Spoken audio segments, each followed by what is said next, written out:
Hey everyone, welcome to Bleed Management De-Rolling Debriefing, the Roundtable panel. My name is Eric, I'm the moderator. Just in case this is your first panel here, there's water in the back.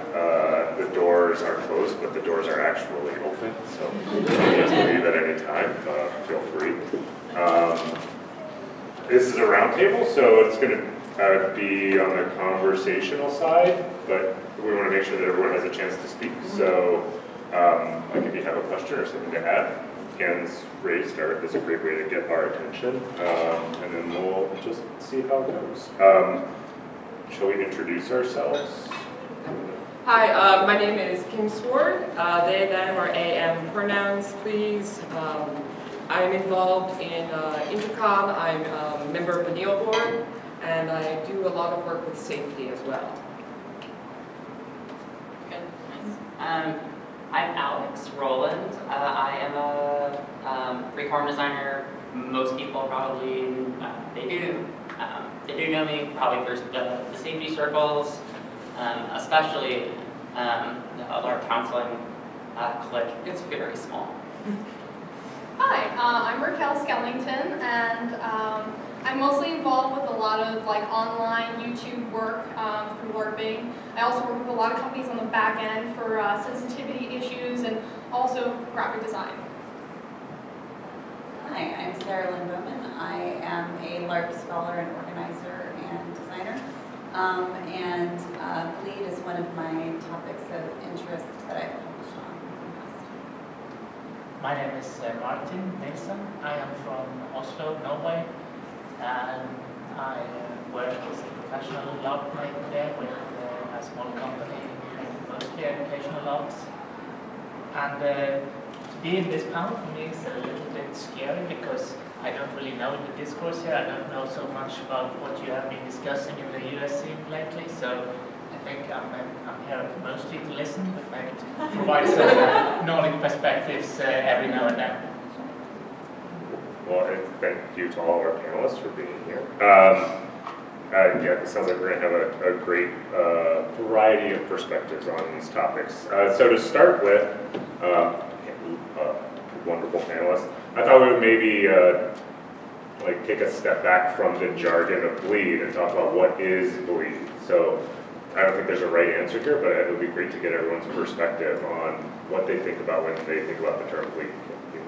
Yeah, I'm happy to start. So when I think about bleed, I think about both positive and negative things that impact you in ways that you might not expect after a LARP, or feelings that are left over. And sometimes these are great things, but sometimes you see people in LARPs who have a romance in a LARP, and outside that LARP it doesn't make sense. But there's sort of this leftover emotional connection because of the role play.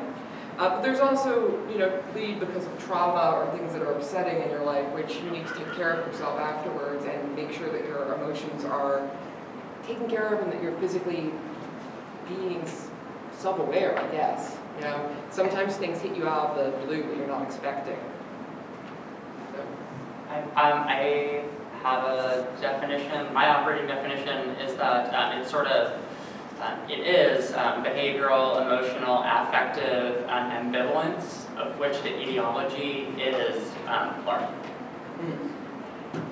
So my personal definition of bleed is very similar to kind of what's already been said, where those feelings that you had from the game start to leak into your personal life, your real world, and having to deal with those leftover emotions from role play or an event that happened, or but sometimes bleed can even be the reverse as well, when you have those feelings from off game coming in game, whether that be a personal relationship in a positive way or even sometimes in a negative way. Yes, thank you for bringing that up. We do have technical terms for that, bleed in and bleed out. So when you bring things in from your real life into the default life, I prefer, into the character, it's bleed in, and bleed out is when things from the fictional frame or from your fictional consciousness leak out into your default life and consciousness. I don't know if I have so much to add. I think sometimes it's useful also to I'd like at least to say that not any kind of emotional response is bleed. Sometimes it's because of impressions, for example, and I would put that in a different box and keep bleed strictly to when there is attitudes or emotions from your character bleeding back and forth with your player, while if it's the overall impressions from the theme of the LARP, for example, I would say that is usually not what I would put in the bleed box.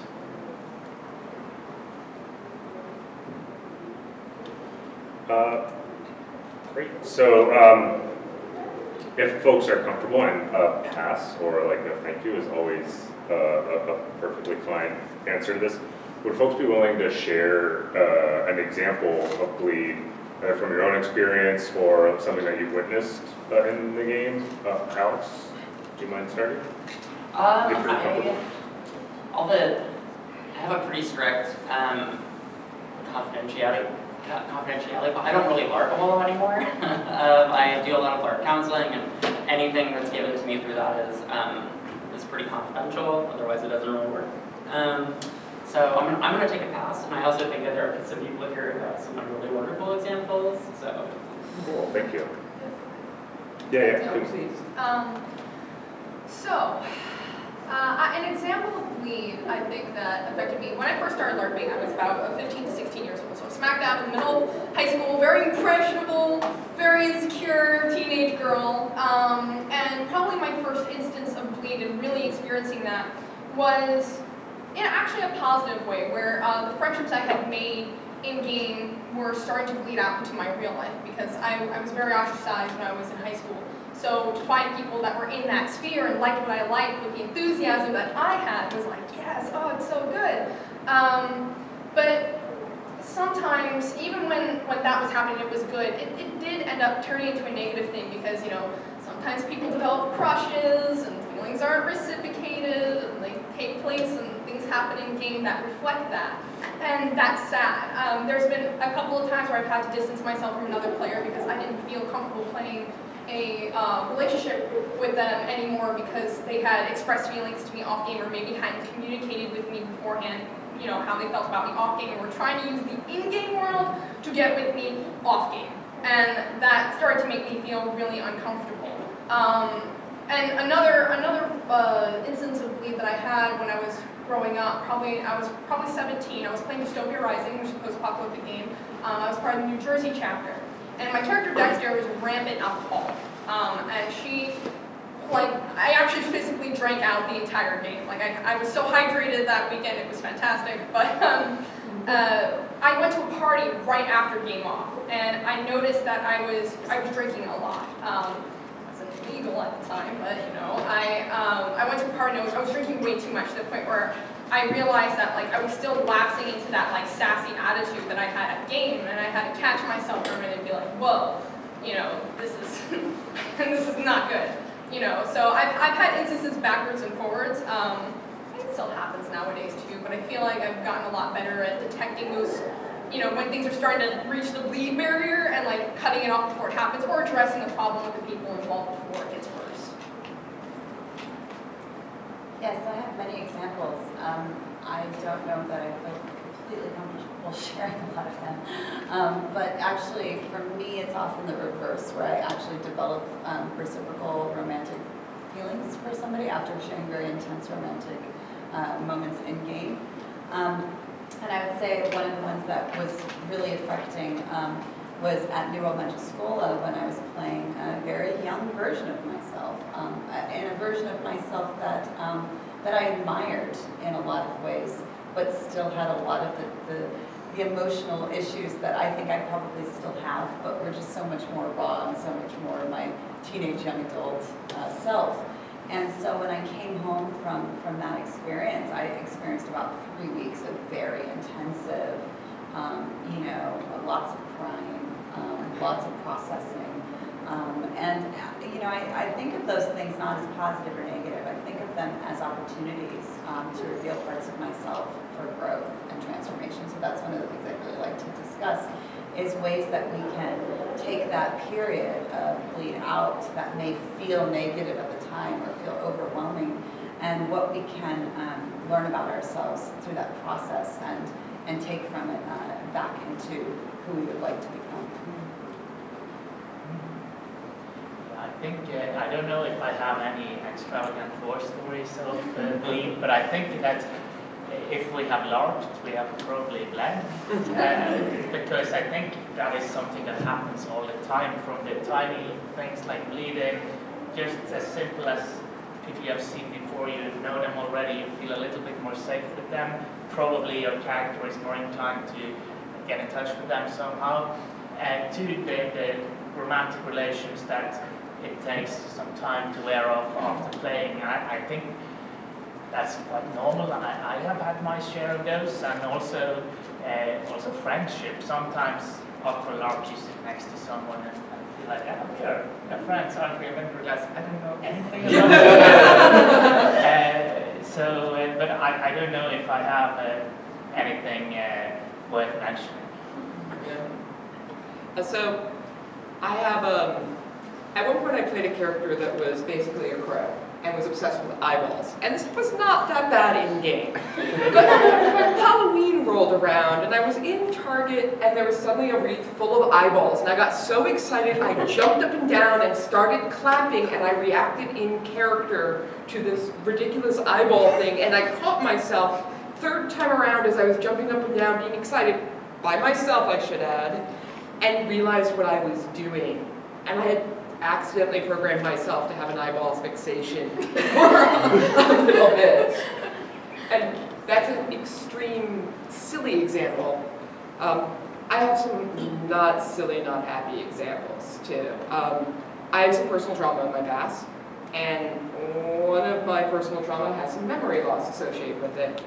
I stepped in to play a character in a game last minute that was extensive, did not realize they were an amnesiac, had a huge, basically rebound cycle off of it, and had to step out of game. So like, it can be a positive thing.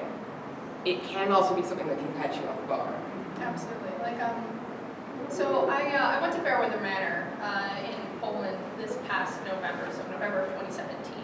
It was my dream game. It was the game that like I wanted to go to. That when I first saw it in 2015 or in 2014, I was like, I don't know how, I don't know when, but one day I'm gonna get there, and I finally did.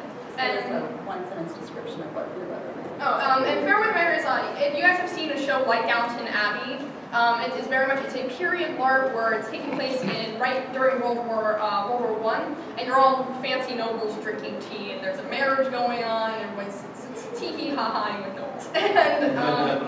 And like, I've always wanted to do this. I love I study fashion history, and I love that time period. I wanted to devote everything to it, and I went hardcore for that LARP. Like, I went deep for it, and it was good because it was everything I wanted it to be and more for me in game.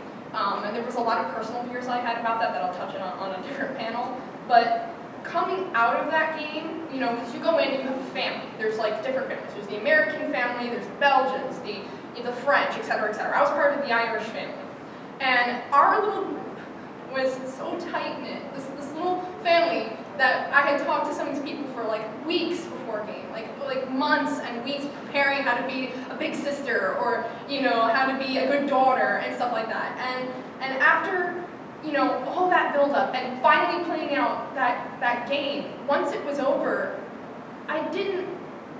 it still felt like we were still family. It felt like we still had this intense, like, bond with each other. And it didn't hit me till about 2 days after the LARP, when I was sitting alone, waiting for my plane in a hotel in Berlin, that, like, when am I gonna see these people again?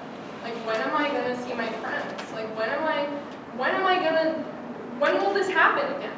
When will I have this feeling again? And like this crushing, crippling loneliness like started to creep in, and I felt like all of a sudden my happy, like elated, like, oh, this was the best I've ever went to. This was the best I've ever.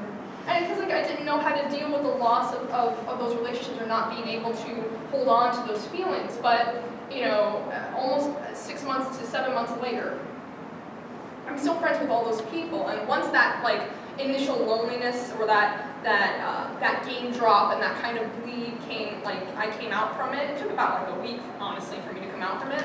those friendships that I developed, or those brothers and sisters that I made in game, off game, we're still like really, really close friends. And I think that's something that's really important, is that like the development of relationships through Bleed can be a really positive thing. It doesn't have to be inherently negative, you know? And I'm thankful for those relationships that I've made and that they're still my friends today.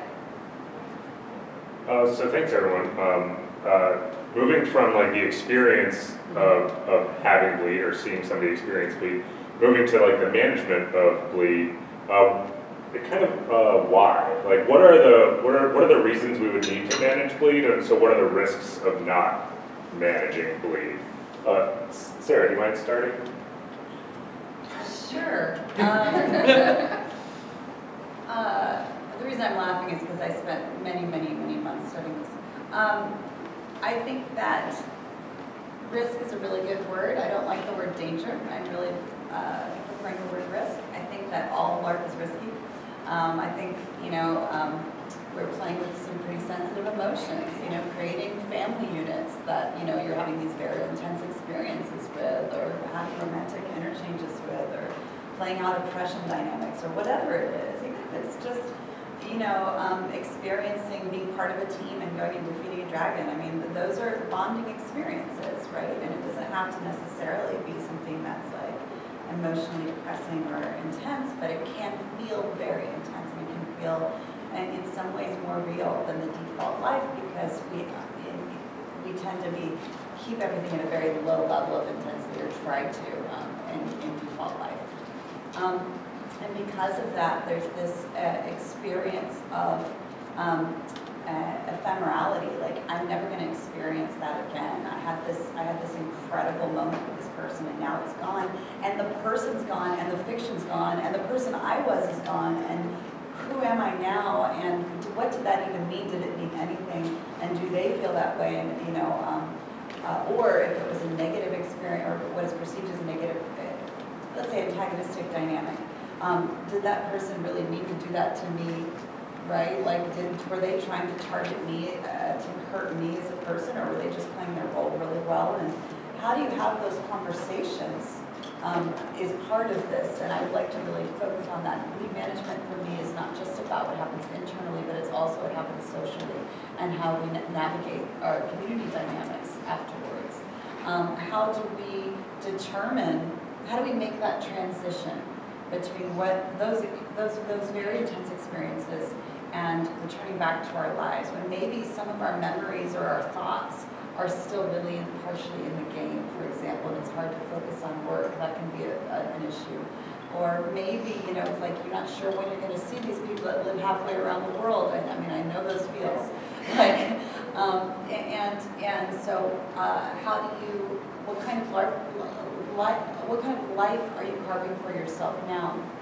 And you know, I've had experiences where I've been in communities that didn't have this language and didn't have these skills or any tools whatsoever for coping with these things. And as a matter of fact, it was taboo to talk about them.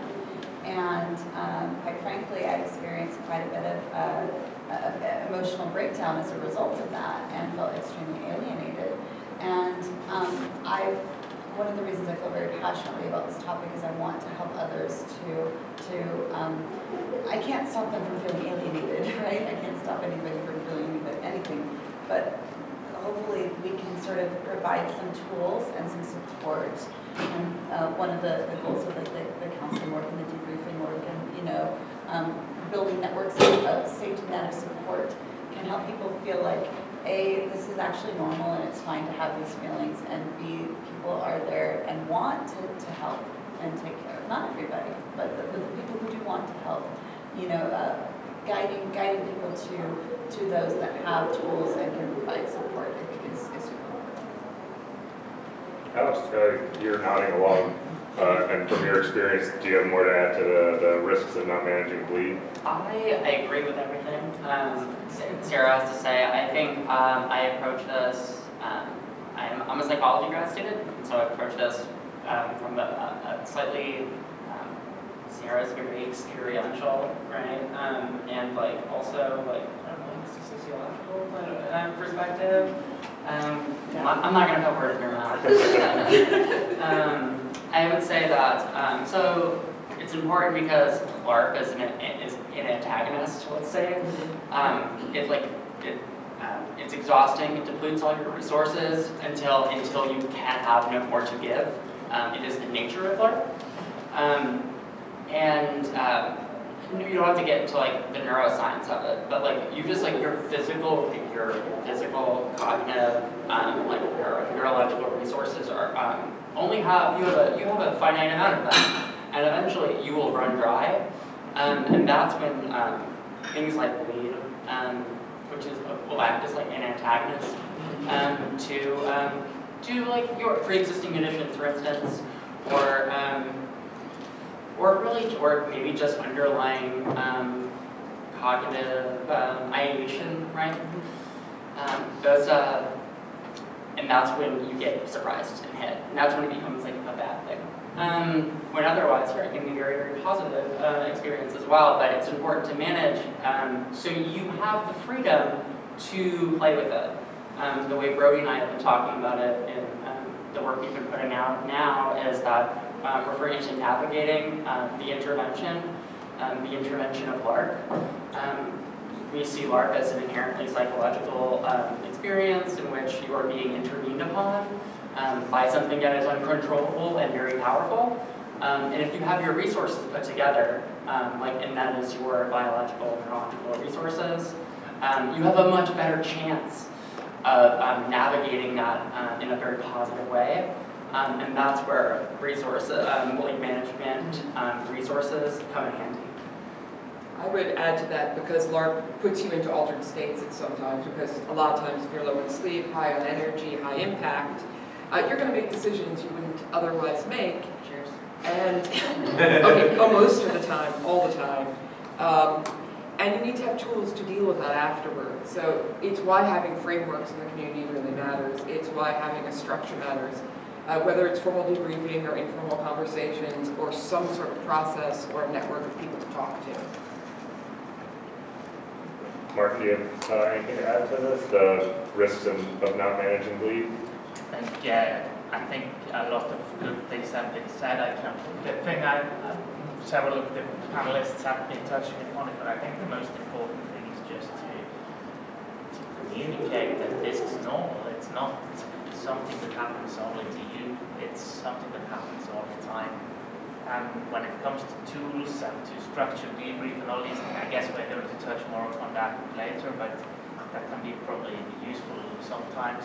And I think it's mostly, I don't think bleed is dangerous, and I think mostly it's risky for people who think it's a taboo. And this is for me a little, I don't know how much, is it taboo in the US? So yeah, is it something that you're not supposed to bleed, or is that?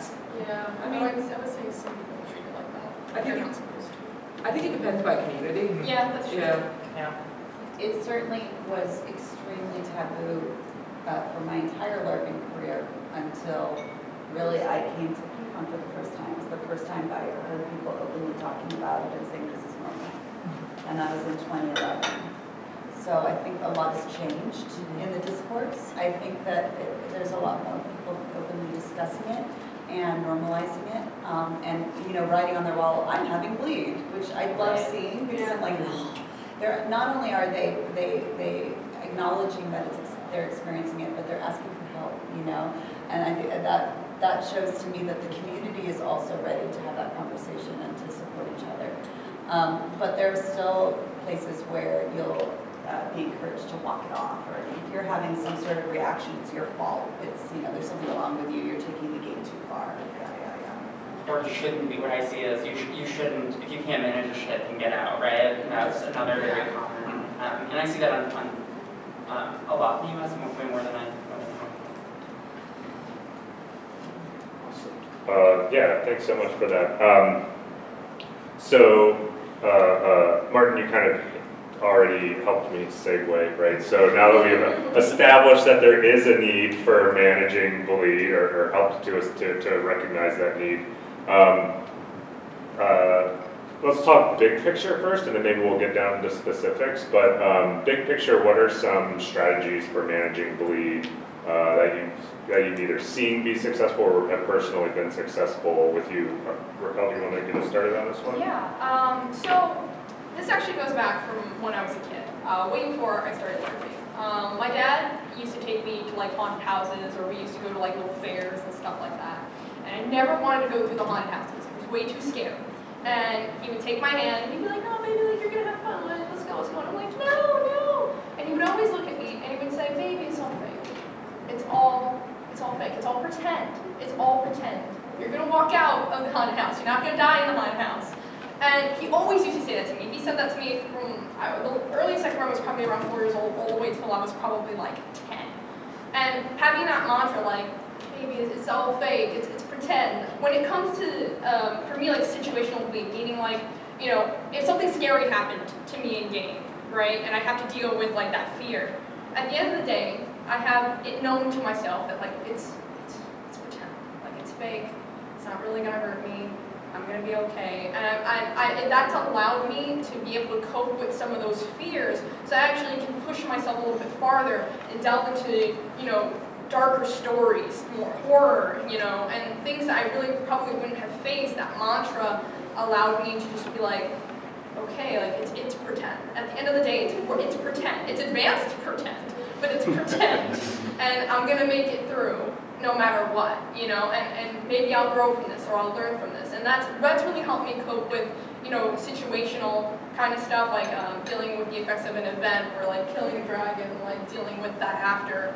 But when it comes to people, like having to deal with relationship bleed and things like that, I really found that my personal best solution is that like I really only do those kind of really tight relationships with close friends, with people that I personally trust to be responsible with me and also respect me enough to be able to communicate with me about a lot of issues, things that are on their mind post game, during the game, before the game, because I find that knowing that you're really secure in who you're communicating with when you're doing a deep relation like that, like a marriage or a boyfriend, or, you know, even like a really, really close friend or a sister or brother, knowing that you can go to them and maybe even off game being like, "Oh man," like, you know, or having a second where even in an in-game space, or like not in-game space, but like in your room, right, like during a LARP, and they're with you, you can just like rage for a minute and you're like, "Oh man, like this is crazy, I can't believe we're doing this," and like stuff like that. Just being able to have that comfort zone with that person, I think, is really integral. So for me, to help manage my relationship bleed, when it comes to that, I just make sure that I do it with people who, you know, kind of know what they're getting into with me, you know? Yeah, that's great. The idea of mantra and boundary setting can be super helpful, super powerful. Kim, can you also give us a few strategies that you've seen be successful or you've had success with in your past? Sure, check-in points with people, but also I have a list of friends who I know it's okay that I touch them certain ways. We have pre-existing things about that. There's a friend or two of mine that I know I can scream in their face if I need to, and I'm probably not going to, and they can scream in mine. We're not going to take it out of game. And we're going to talk about that if it happens out of game. We have pre-existing discussions about that. And if we think something's going to go that way, we also set it up. Plus, I will go and have the awkward conversations if I need to. I hate doing it, but I'll go and have the awkward conversations. We call that, or I've heard of that idea of like playing with a friend, they call Jersey friend rules. And you got Jersey friend rules where, like, you know, you got a really close friend you can call Jersey friend rules, and that means you guys know each other so well you can kind of play a little bit more rough with each other. I learned that from my dystopia days, Jersey friend rules. Awesome, yeah, so those are some great examples of stuff that we have used as for managing bleed. Oh, do we have a question? I just wanted to ask a question, which Oh. was, so what are some ideas that any or all of you have for dealing with the person that you cannot easily approach directly when it comes to like anything related to like bleed, as far as like negative work, you know, like relationships or Why can you not approach them? Is it because they you're take it poorly or they still then take Don't it roll further right. out of it? Yeah, that was, Yeah, sometimes that's hard though. I know, yeah, if you can avoid that, but if not. There's also the possibility of talking to the game runners about it, Yeah. because sometimes they can run interference or divert the two of you if you don't play well together into separate areas, if they're aware. But if they're not aware, they can't do anything. First, once the conflict has happened, it's a lot worse. There's a campaign game I'm in where there's someone playing who's a lovely person. I like her a ton, out of game. I should never play near this person in game, ever. Because the ways that we both get attention, move, plot, and engage with each other are too similar. So we wind up running over each other, and we have never managed to be collaborative.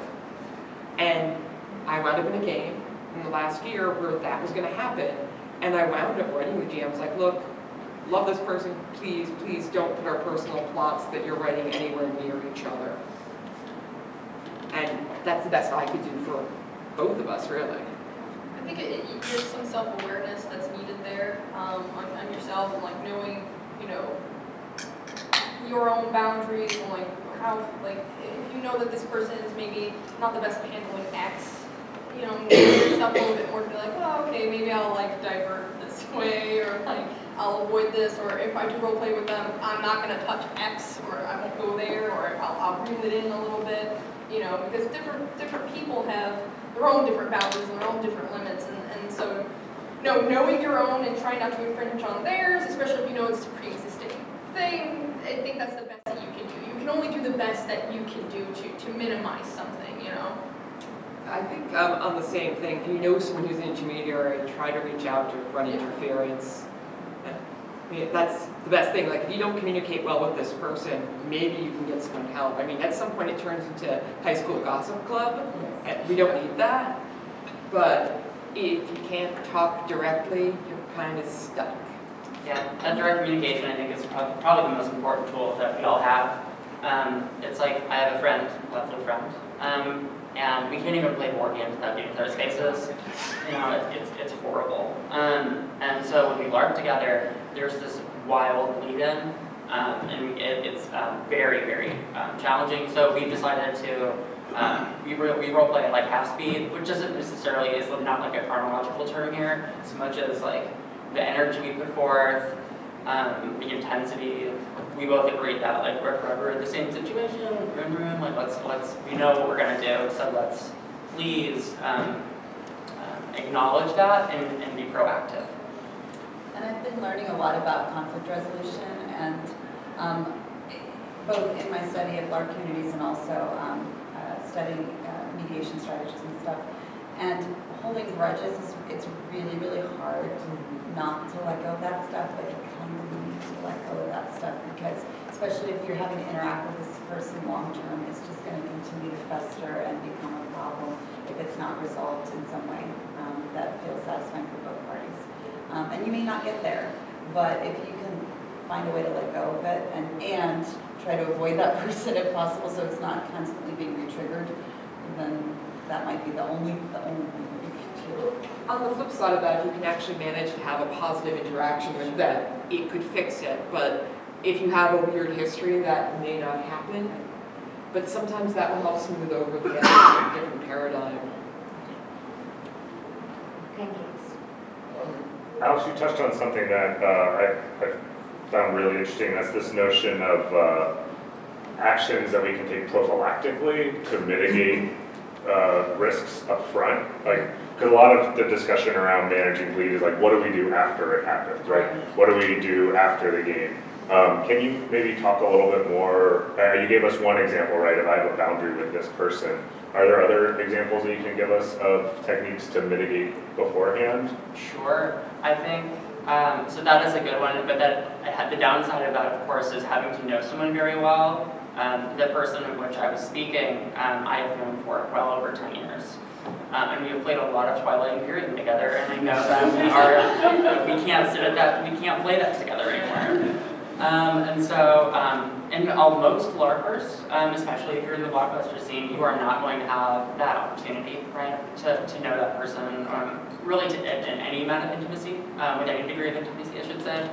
And so you don't have that advantage. So while that is helpful if you have that relationship, what do you do? If not, I think the key there is what's becoming more and more imperative to me is workshopping. I think most of your,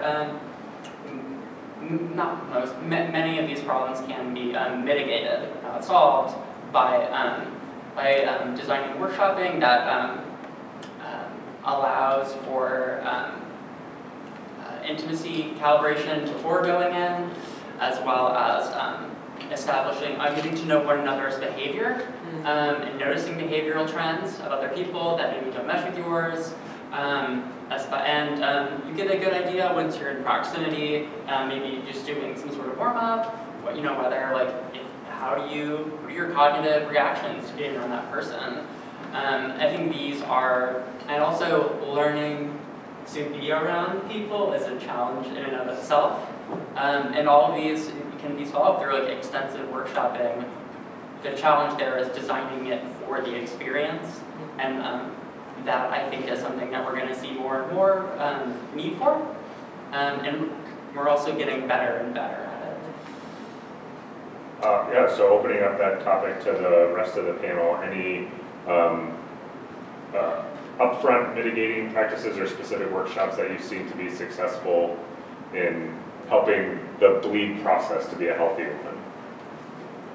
I'm a super big fan of relationship calibration, discussing how would you like to play on a certain thing with a group or with an individual, so that they're not bringing in some assumption of, oh, you're playing, I like to play hippy-dippy characters, oh, that means you want me to teach you the whole game. No, that's not what that means. They have their own assumptions and projections, right? And so if you can just really be very vocal with direct communication about exactly the kind of play you're looking for, then you can see whether or not you're a match. And if you're not a match, that's fine. They can find somebody else that they can have their kind of play with. And it doesn't have to be personal, right? But it's worse to find that out after you've already had a really negative play experience with each other.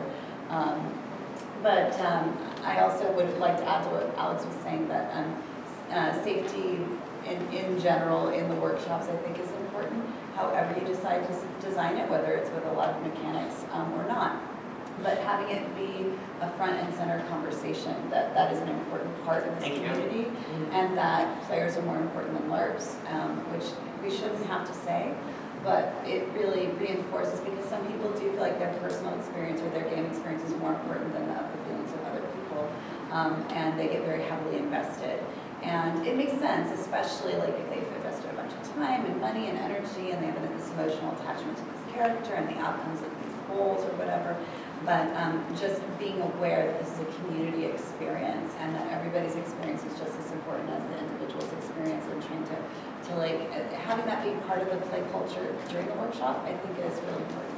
But I'd actually really like to hear from Martin, because he's done extensive workshop design, and I'd love to hear his thoughts on this. Yeah, I wasn't planning on talking so much about workshops now, but I get the feeling that all of you perhaps you talk about bleed in a way like this is it's a little. I still think it seems like you perceive it a bit dangerous. And how can we manage this? How can we deal with it? And of course, I agree. It can sometimes be overwhelming, and it can change lives. I think people have divorced because of bleed, but I still think that a lot of people I know, they will feel really cheated if they go to a LARP and they don't feel the bleed afterwards. That's one of the reasons they LARP. And if we end up over planning everything, and I think it's probably a safer way to play the close relations only with people you know already. But then you have to pay at the other end because you get much more bleed in, and so that doesn't. I'm not sure if it solves it either. I also agree with the workshops and the calibration, but sometimes the most magic moments happen with players you didn't even plan anything with, and I believe that is very important for the LARPing experience, that we can keep the possibility of these magic moments. And I also think that the current, the blockbuster design, it's a little bit lazy in giving the players too much responsibility for making their own relations. And this also is bringing in more bleed into the play. And I think also perhaps takes away responsibility and the possibility for the organizers to plan for the rolling process and what comes after. So, Can I ask a question about that? How would a design that was more, the relations being more on the organizer's side work? Either written into the characters or made in a workshop under the organizer's facilitation. While I haven't played all blockbuster LARPs, but some, and it seems to me that it's a fairly common way to do this, that players are completely free to reach out to anyone they want and make relations for their characters. Yeah, I would say yes and no on that. Like for instance, I actually just went to college with Debriefing for the second time a couple weeks ago. That is like, you basically create your own plot. Like it's you make what you want. But Fairweather Manor, on the other hand, was way more like structured. Like my relations were built into the character, and people were cast as those characters. And like I didn't know any of the people in my family that well prior to going in. It was that relation coming out. But on the flip side to that, like, you know, I do kind of agree that sometimes it can be a little bit lazy in the blockbuster scene to have, you know, all the relations and all that organizing put on the players, because I was a prefect actually at College of Wizardry 14, or 16, no, 16, I'm sorry. And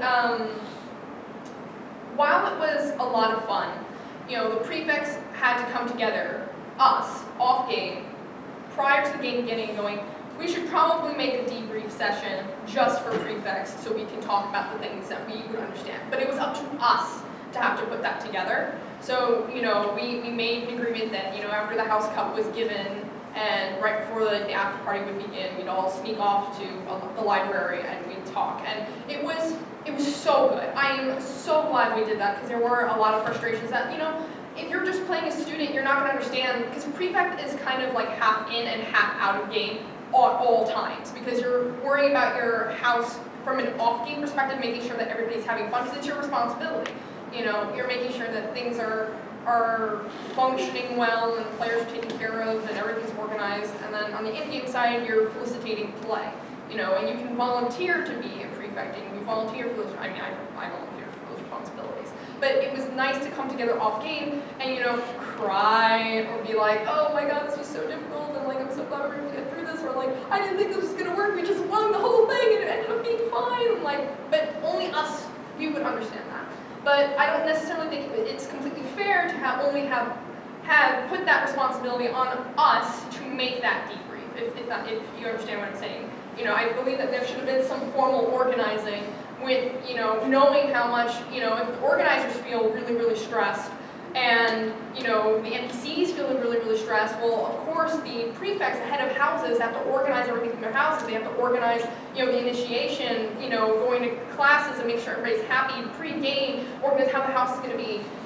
You know, it's a lot. So, yeah, I just wanted to, like, I totally concur with that. I think the blockbuster model which you're describing is, first off, I agree. I think at least it's a little rampant right now, and it got worse in the last like year or so. Like, I don't know.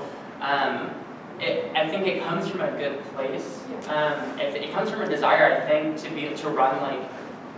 I think it comes from like a safety perspective, where it's like we want everyone to have the play that they want. Yeah. We want everyone to feel they want to empower people to make their own stories and stories they want and get what they want out of it. Unfortunately, it puts this huge load of responsibility on the individual, and it's not the creator's like fault. I think we're in sort of weird new territory in that, like, we've sort of hit this maximum capacity for that thing, in terms of like the creators giving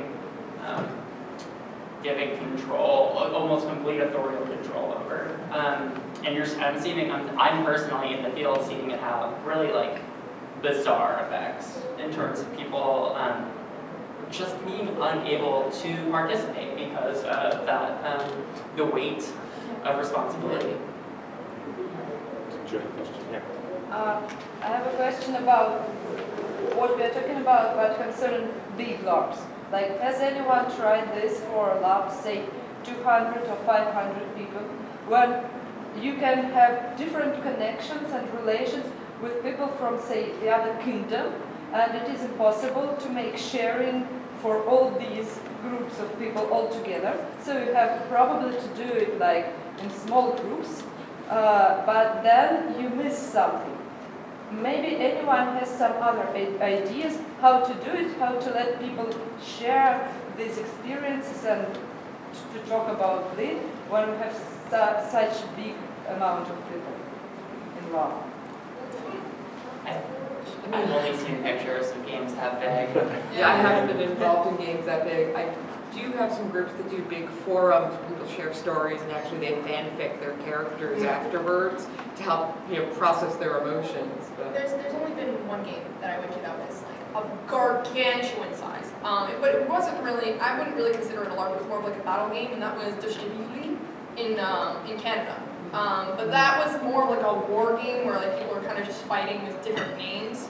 But it still had its own weird interweave. It was very strange. It was a very strange experience. But even then, everything had to be broken down into guilds and groups, and those people would, debrief with those people or talk with those people about their groups. So, and like that is a 3,000 person game or like event. There's no way that all of us would be able to like sit down and have a nice meeting. It's impossible. It's just too many people.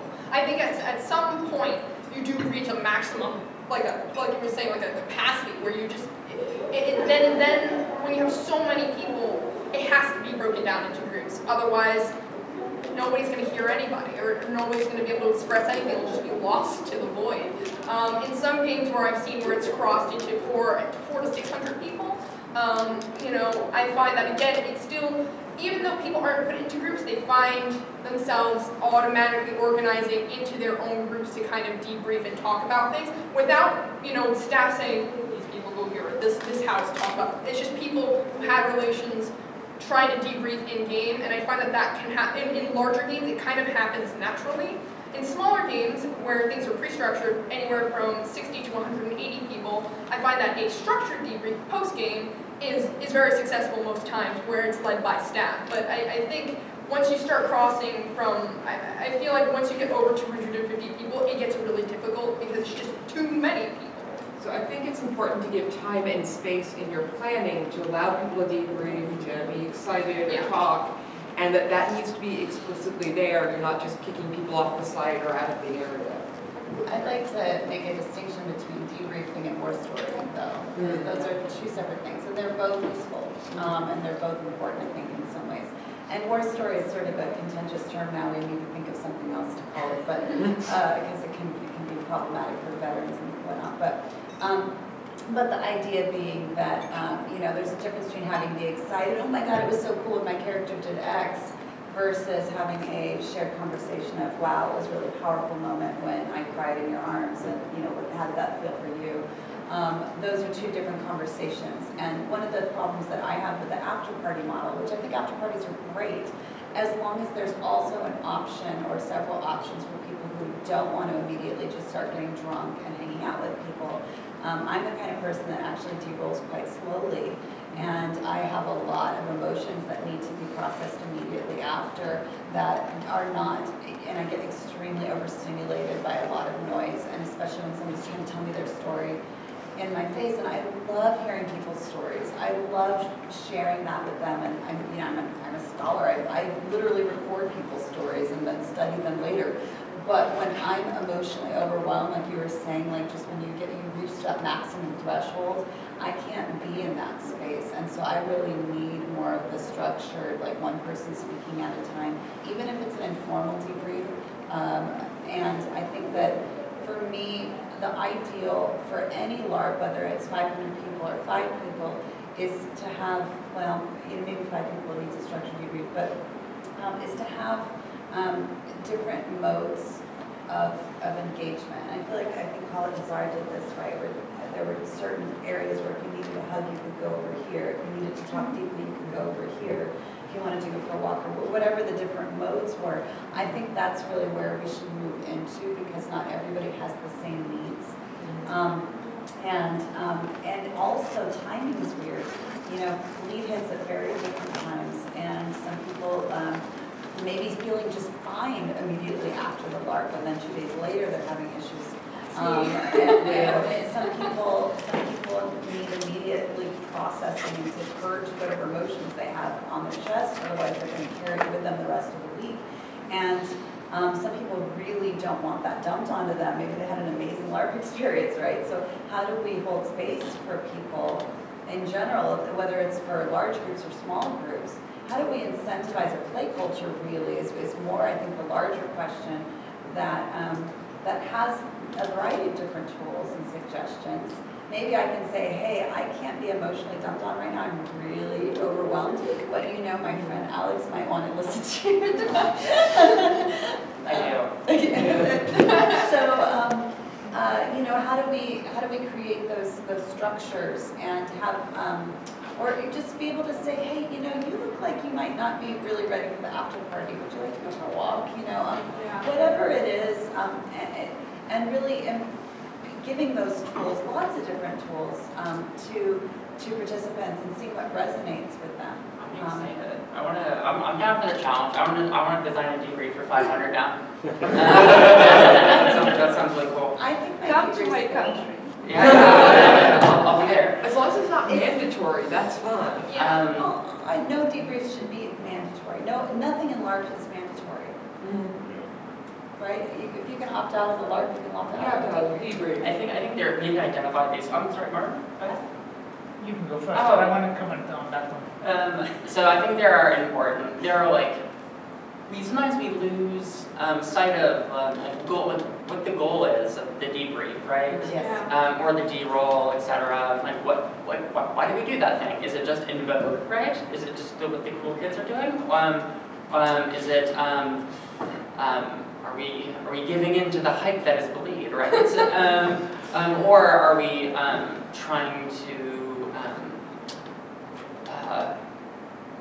to be remedial?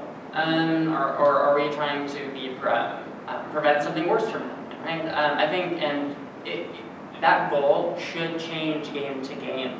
Understanding the effects of that game, and that's something that can be difficult to do before, but it's something that needs to be adapted and understood, like what is the effect of my game, because there's really ultimately two things that debrief's always trying to do, the effects of which are different, and one is I don't want to get into a conversation of operationalizing the player character like amalgam, because that's really, really complicated, and no one really agrees on it. So it's like the effect, separating, you need to D-roll, which is the separate of the character from the player, which is important, and sometimes we overlook entirely, which I think is a mistake.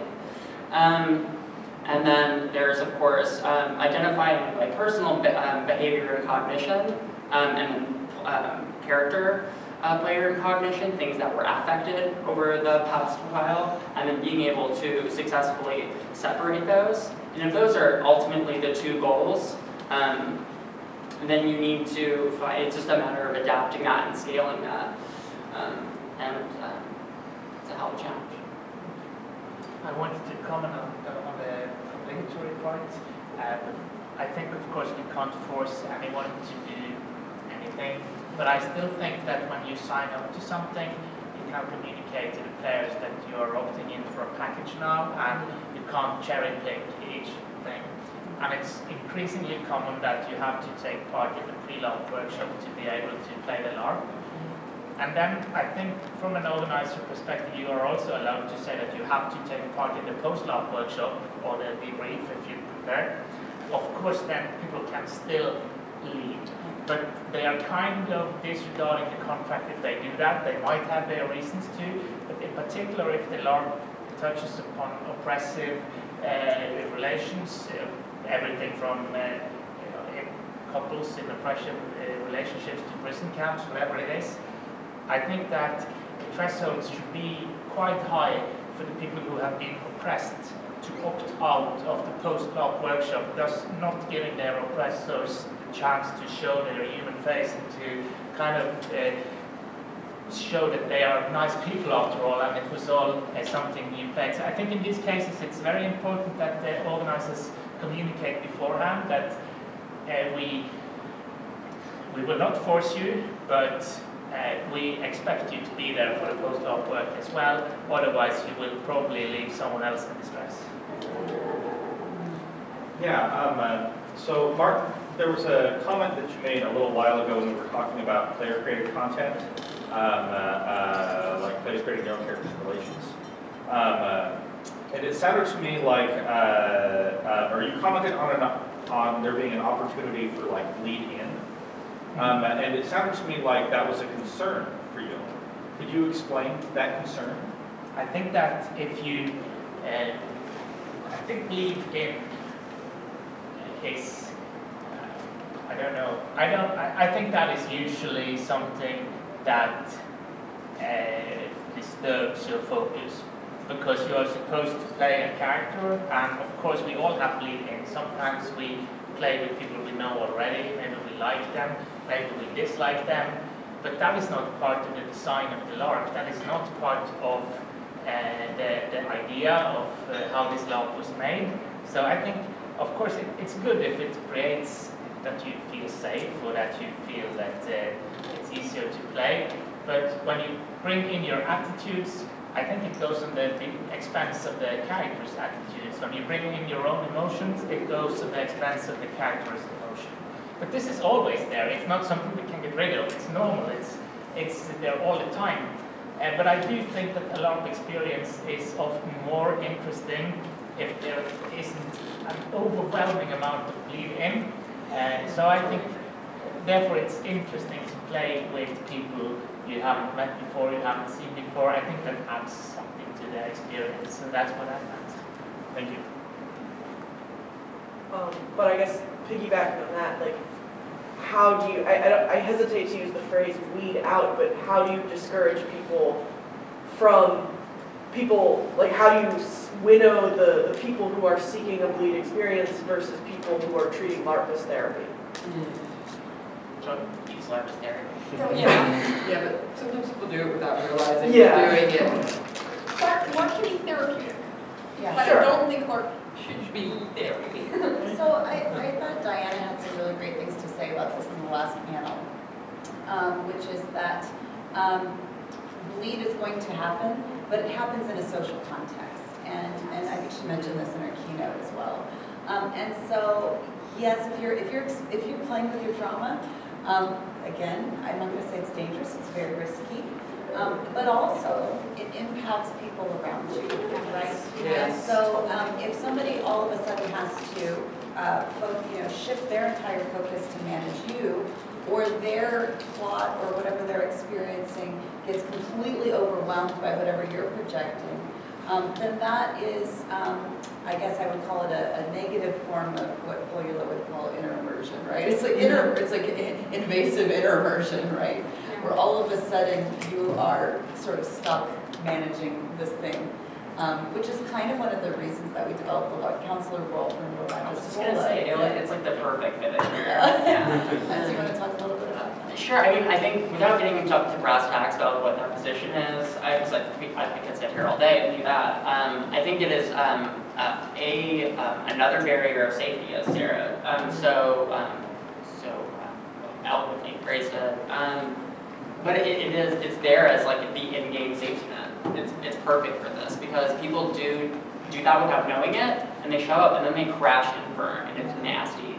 And it fucks up their game, fucks up everybody else's game, right? And no one could have, no amount of workshopping could have like fixed this. prevented it. Yeah, and that when you have someone there whose job is to do emotional labor, that way the mess, that bloody mess isn't going to end up on the hands of the organizers or the players.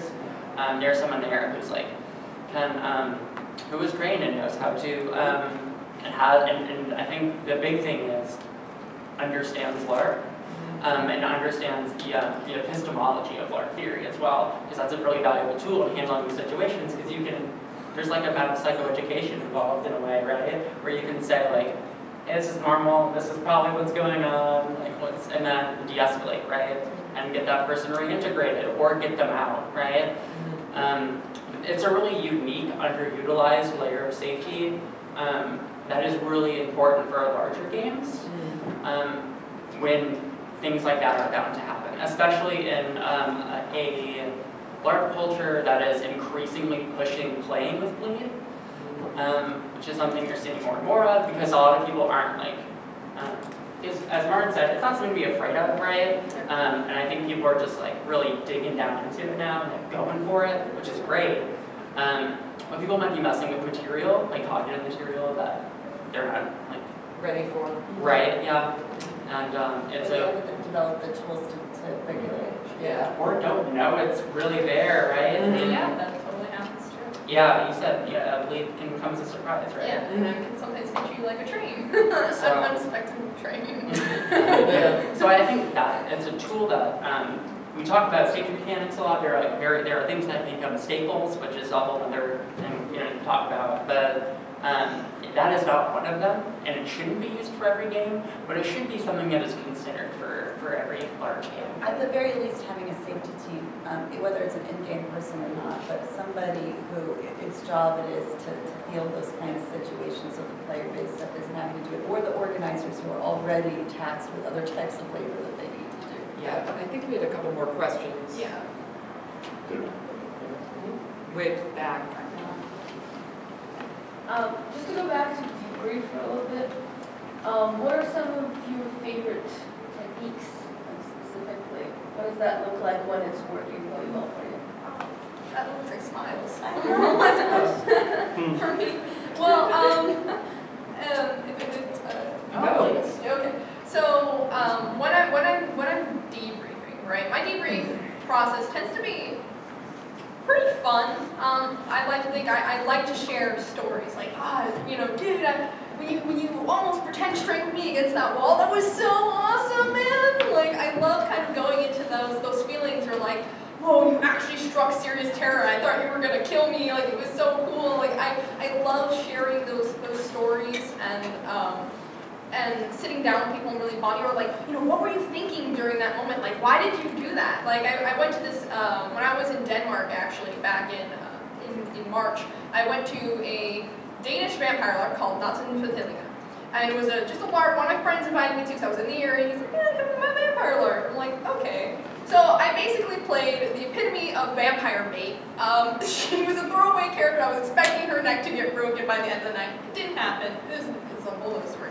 But at the end of the night, right, I had asked everybody in the clan that was bullying me, essentially, right, to treat me like crap. And so one of the guys did a very specific thing where he basically sat me down and told me there's no hope and I should never dream of my freedom, that this is where I'm going to stay forever and be sad. And I was crying at the time. I'm like, no, I don't want to stay with the vampires forever. And so I was just like, no.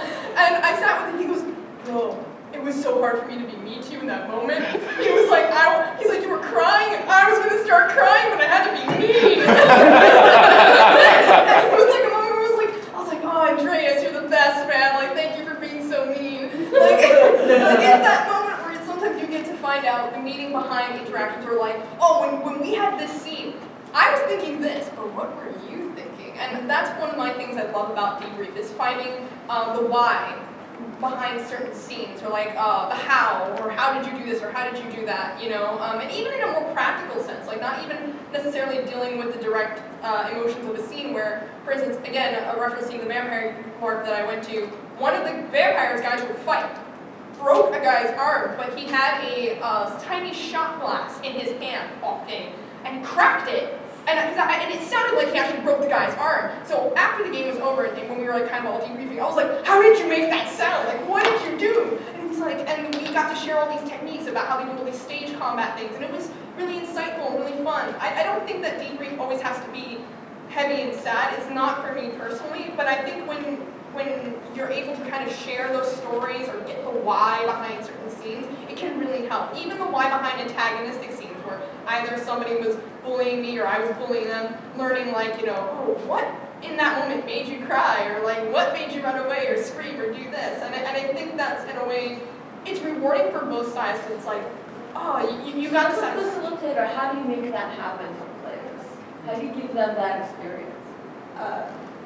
Like, so how, I'm sorry, maybe could you like... That, the fun that you're describing having, Yeah. right, from the player's perspective during the debrief, if you're the game runner, trying to facilitate So, that debrief. yeah. Okay. Like what are the debrief setups or mechanics that can lead to such a positive experience? I really like when you're at the end of a game having something to symbolize stepping away from a character. I think that's a nice connection from an energy standpoint. But storying and like cool things, I don't know, I've seen people do things like say one great thing that happened or one great interpersonal connection. Yeah, that's fantastic. I mean, there's so many ways, Yeah. and like I said, I think it's really, this is not the answer you want. Sorry, I have to be the bearer of bad news. I think relying on the same ways and the same homework techniques is bad. You stop designing at that point. When you're just like, this is how debriefs work, and then you do them. I think, once again, like going back to like, what is the goal here? Is in this particular game, is the D-roll more important than the debrief? Is the social element more important? Is the, do we need, like, was movement a big thing? Do we need to kinesthetically D-roll, right? Like, these are, you need to really consider the effects of the game on your player base, and then be a game designer, and develop methods for undoing all the damage you probably did. I'm going to disagree with Alex. Beautiful. I have the perfect debrief. I do love my debrief.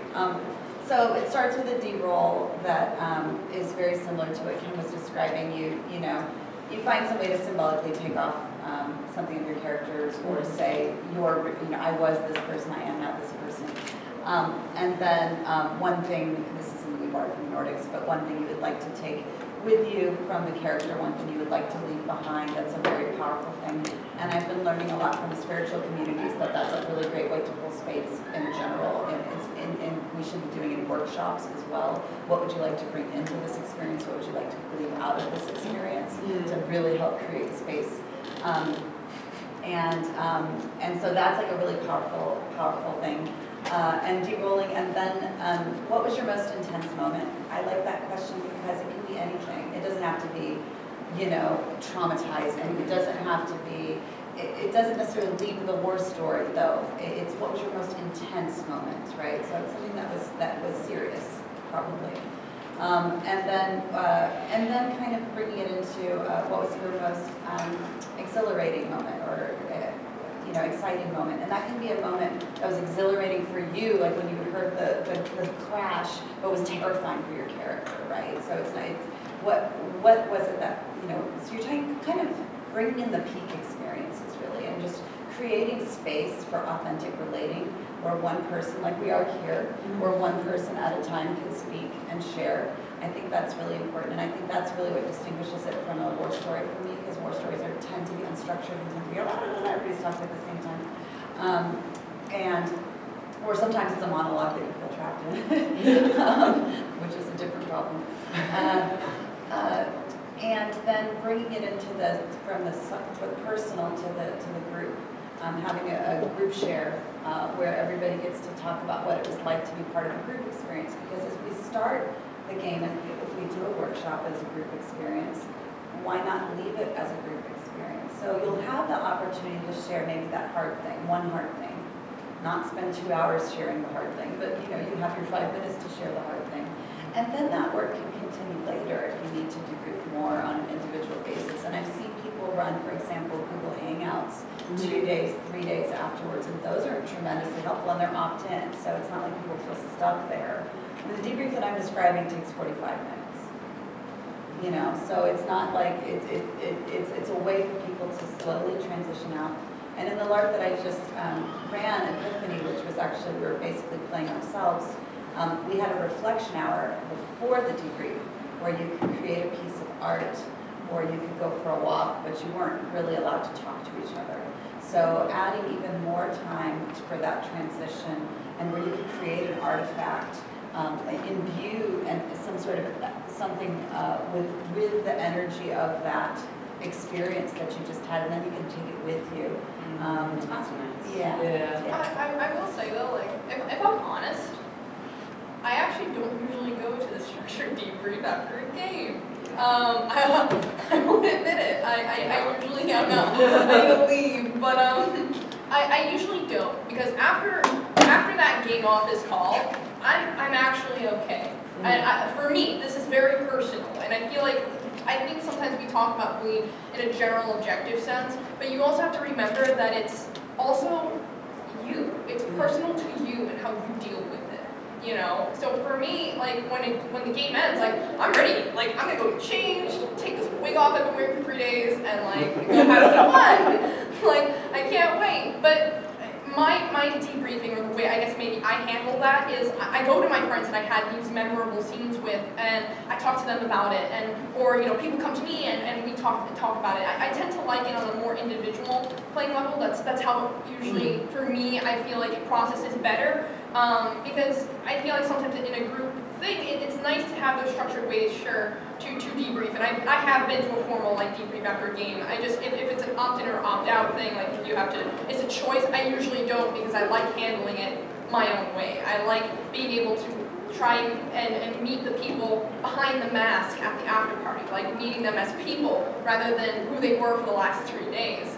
And I like making friends. I like meeting new people. So for me, I find that that's the best way I handle it. But that doesn't mean it's the best way for everybody to handle it. Martin. I will try to give one piece of practical advice, and that is usually people have more need to talk than to listen. And I think it's good to design debrief exercises in very small groups of 2 or 3, because it allows more people to talk. Perhaps change the groups rapidly so that you get to talk to different people, and perhaps using semi-randomized methods so that you have the possibility to avoid people you don't want to talk to or seek out people you need to talk to. But I have become more and more reluctant to debrief sessions where you have to listen to many other people. So perhaps group experience in the end, I think that can be very nice, but spending... Well, I was suggesting groups of like 4 of those. What was your most intense moment? And see, large groups are why I don't think debrief sessions should be mandatory, because not all the sessions work for everybody. And I want to add something more, and that is if the fiction is based on real stories, I think that it's part of the organizer's responsibility to, unless it's done already, to correct anything that's kind of presented grossly incorrect in the fiction. Not if it's all portrayed as made-up stories, but if you make something that is based on a historical event or something like that, I believe that should also be part of the debriefing. We can't copy history correctly when we make LARPs, but I do think we have some responsibility to make sure that we don't create misunderstandings. So I think we're at time, right? Okay. I just want to make sure that I thought we had the right amount of time. Cool. Do we want to? I think we kind of wrap up because people want to go eat. I know that this is like a very full topic, and there are a bunch of other questions that I'm sure lots of people have. I do want to clarify one thing. Yeah. I was being cheeky when I said there's only one way to debrief. Oh. That's the way I interpreted it. Yeah, just for the folks at home. Awesome. Well, thank you to all